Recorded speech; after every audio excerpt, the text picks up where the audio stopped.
CB Sports TV. Shout out to the whole LDBC. This is my post-fight reaction to the whole Manny Pacquiao Keith Thurman fight and just the entire card in general. I'm gonna start off, just by saying I'm just gonna start off with the regular fights that was on Fox. The first fight between F.A. Ajagba and that Demirzin guy. F.A. Ajagba, got the unanimous decision victory. He boxed, he has a lot more work to do. Like all these prospects, and that's why they're prospects, and just continue bringing them along slowly. I was impressed with Ali Amir Demirzin. He came to fight. He didn't lay down to Ajagba, and Ajagba caught him clean a few times, but F.A. needs to work on his speed more. Just didn't see head movement because whenever he would throw a jab, his recoil was so slow. Demirzin was clipping him with overhand rights. And the better the competition getting, and the bigger and the harder punches that he faces. Not saying that Ajagba doesn't have a chin, but I mean, you can get hurt. It's the heavyweight division. We're just gonna be honest about that. That's one thing. But Ajagba did like the way he was as the fight went on, he stayed behind the jab the whole time, got a high punch output, which is impressive for a 242-pound heavyweight. It really is. And he started mixing up his punch, because first he was just jab, right hand, jab, right hand. Then he started doing hooks, jab hooks, left hooks, right hooks. Then threw some uppercuts too. And he had good defense. He had respectable defense. I'm not gonna say good, but he had respectable defense. Can't knock him for that. Now, Caleb Sweet Hands Plant put an ass whooping on Mike Lee. Mike Lee didn't belong in the ring with him. I thought it was gonna go longer, like about 9 rounds. Caleb Plant won playing. He's the best boxer at 168, if you ask me. And I'm not gonna say it yet, but to me, it's the way it's looking like he's the best fighter at 168. But we need to see him against David Benavidez, Callum Smith. We need to see him against the other champions. And that's gonna be a good fight. I want to see that. I want to see Caleb Plant, David Benavidez, if David Benavidez beats Andre Dirrell on the Spence Porter undercard, which we expect that he will, but this boxing, you never know. So I'm not going to jump to conclusions on that, because it could be Caleb Plant, Andre Dirrell. You know what I'm saying? Or Anthony Dirrell. I think it's one of the Dirrell brothers, okay? So it could be that. Now, the pay-per-view card, Luis Nery KO'd Juan Carlos Payano in the 9th round on a beautiful shot to the rear.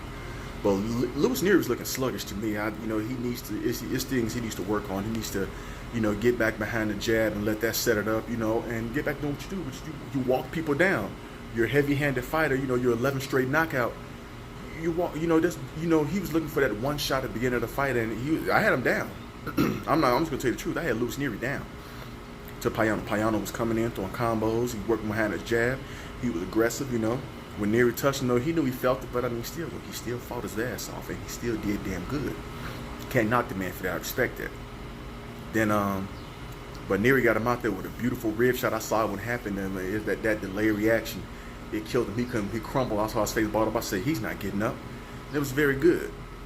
Then you had Sergey Lipinets KO Jason Ensor. He was a replacement for John Molina Jr. because John Molina threw his back out on Thursday. So he was a late replacement. And Lipinets did what he supposed to do, caught him with a counter right hand, put him right on his face. Good night, Irene. There's not too much to say about that. Now, Omar Figueroa Jr. versus Yordenis Ugas. Ugas simply dominated him. It wasn't close. Not one round. It was nothing. This is and I give all credit to Yordenis Ugas. I picked him to win. I said either he'd win by unanimous decision or it's going to be a draw. I was right on the unanimous decision part. Omar Figueroa looked like he didn't even belong in the ring with Yordenis Ugas. He had no business in there with him. Ugas is clearly like a level above him easily. Figueroa thought he was going to go on the inside, but Ugas was too big for him to think you're going to bully him. He didn't have the same input, his work rate was nowhere near what it normally is. He didn't, I don't know, I think he needs to get back more active, if you ask me. That's Figueroa Jr.'s problem. He hasn't been active. You had all this out of stuff ring, and you got to know what Ugas, beat the hell out you. That's just being honest. That's what he did, and he did what he's supposed to do. He dominated the whole fight, but Ugas' problem is, though, he does not have power, because There were times, I mean, there was a couple times in that fight he should have stopped Figueroa, but he boxed beautifully, and the referee was full of crap, taking the points away for excessive holding when Figueroa was laying on him. They were laying on each other. It wasn't no excessive holding, but no matter what though, Uber still dominated the fight. He still won and did what he's supposed to do. He easily outboxed Figueroa Jr. for 12 rounds and just schooled him, and it was easy. Now to the main event. Manny Pac-Man Pacquiao defeated Keith Thurman via split decision, and I called it. I said it. Pacquiao knocked Thurman down in the first round. He was boxing really good in the first half of the fight, and then he had his spurts in the second half of the fight. So I can see why one judge had a split decision, even though I had it like Pacquiao winning 8-4 on my scorecard.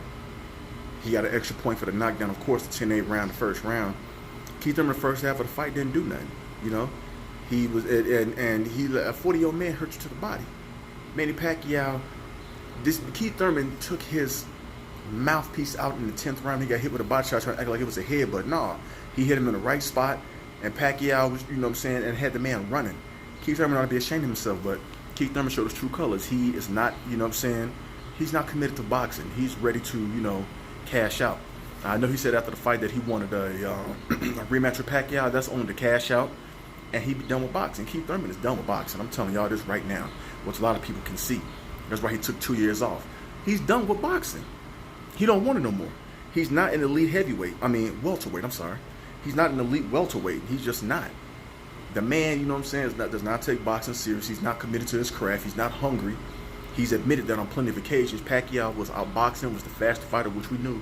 Pacquiao had faster hands, but Thurman, it's time he didn't stay behind a jab. And then he was not going through with his punches. He was just throwing arm punches, and he was running, and all that 2.5 year ring rust showed. It showed last night that he doesn't belong in the ring with a 40-year-old Manny Pacquiao. Now, was Pacquiao off the power pellets? I don't know. I suspect, but I don't know, so I'm not going to accuse that man. Manny Pacquiao won that fight fair and square last night. He just whooped Keith Thurman's ass. Salute to Manny Pacquiao. I can't knock the man. The man did what he's supposed to do. But, Manny Pacquiao, your next fight needs to be Errol Spence Jr. for the IBF, WBC, and WBA titles. Yes, Errol Spence is going to whoop Sean Porter's ass. It's going to be a wash. I'm telling y'all that right now. I've been saying, I'm going to say it. I got Errol Spence, 9th round TKO. Domination, though. It's not going to be a competitive fight. That's what I'm saying. So when Manny Pacquiao come back next year, that fight? Hey, it needs to be you and Errol Spence in a monstrous unification fight. It does. That's going to be a big-time pay-per-view, and that's what we need to see. That's what's needed. That gets us one step closer to undisputed. That's really what it is. So that's my whole thing. That's what it needs to be, and that's how I see it. But congratulations to Manny Pacquiao for dominating the fight with Keith Thurman. Keith Thurman, the middle rounds is doing good. But he did, keep it up. He wants to sustain it because they're not committed to it. And he didn't follow through on his punches. Keith Thurman wasn't kind of sloppy. Pacquiao was just a better fighter.